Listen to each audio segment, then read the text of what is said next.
Hello दोस्तों, welcome to trade with RSB. आज करते हैं एक एसएमई आईपीओ को एनालाइज। इस एसएमई आईपीओ का नाम है C to C advance system. ये आईपीओ 22 नवंबर को ओपन हो चुका है। 26 नवंबर तक ये ओपन रहेगा। इस आईपीओ की फेस वैल्यू है 10 रुपीज़, जो कि एक बहुत अच्छी बात है। प्राइस बैंड है 214 से 226 का, लेकिन हम अप्लाई करेंगे 226 पर, ना एक रुपये ऊपर ना एक रुपये नीचे, क्योंकि इसका लॉट साइज है 600 शेयर्स का। इसका टोटल इशू साइज है 99 करोड़ का, जिसमें कि ये 100% फ्रेश इशू ला रहे हैं। Mostly SME IPO fresh issue ही लाते हैं 100%।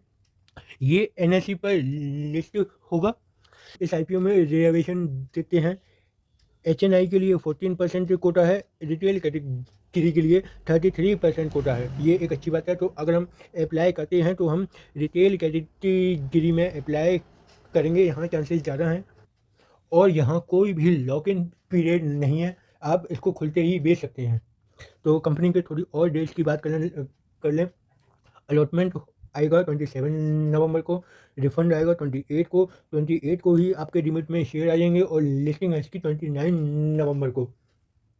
लॉट साइज की बात करें तो एक लॉट का अमाउंट है 1,35,000 के आसपास, और एचएनआई में दो दो लॉट आते हैं जिनका अमाउंट आता है 2,71,000 के आसपास।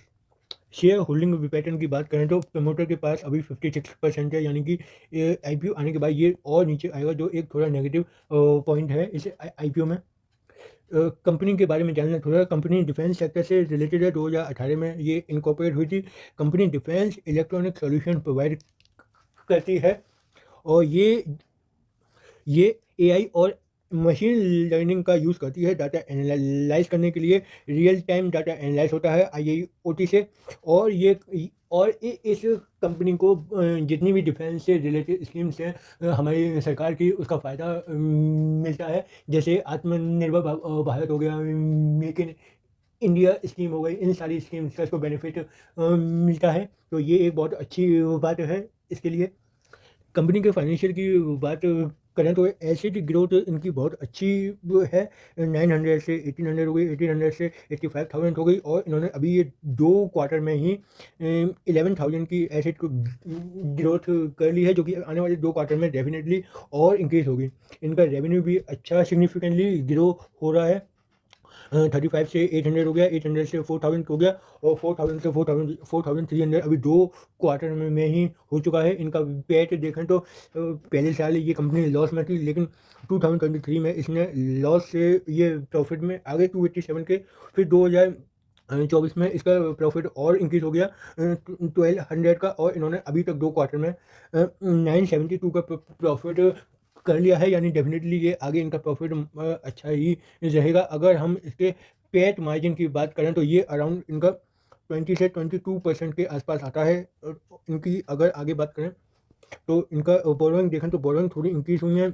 यहाँ 550 से 950 हो गई, ये बीच में इन्होंने दिया नहीं है, शायद कुछ गड़बड़ हुआ होगा। और 2024 के 2 क्वार्टर में इनके बोरोइंग 1300 से ज़्यादा है। तो थोड़ा ये भी एक नेगेटिव पॉइंट है कि इनकी बोरोइंग बहुत तेज़ी से इंक्रीज हो रही है, लेकिन इनको गवर्नमेंट का सपोर्ट है, गवर्नमेंट की स्कीम का सपोर्ट है। तो इनकी बोरोइंग का जो इंटरेस्ट होगा वो हार्डली 5 to 10% के आसपास होगा। तो ये एक अच्छी बात है।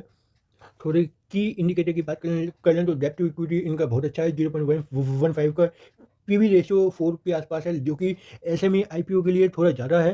पेट मार्जिन इनका 22 के आसपास है, जैसा कि मैंने आपको ऊपर बताया था।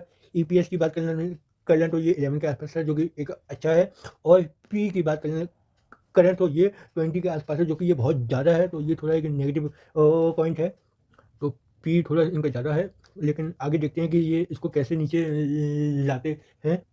अब कंपनी के ऑब्जेक्टिव की बात करें कि कंपनी पैसा क्यों मार्केट से उठा रही है, तो देखें तो funding of capex toward the purchase of fixed asset both hardware and software for existing operation, upgradation of existing experience center and set up training center at Bengaluru. यानी कि ये केपेक्स के लिए पैसा रेज कर रहे हैं। इनका एक सेंटर है, उसको ये अपग्रेड करना चाहते हैं, और ये एक सेंटर अपने दुबई में भी खोलने जा रहे हैं। तो उसके लिए ये पैसा उठा रहे हैं। यानी कि ये एक अच्छी बात है कि ये अपना पैसा केपेक्स में लगाएंगे।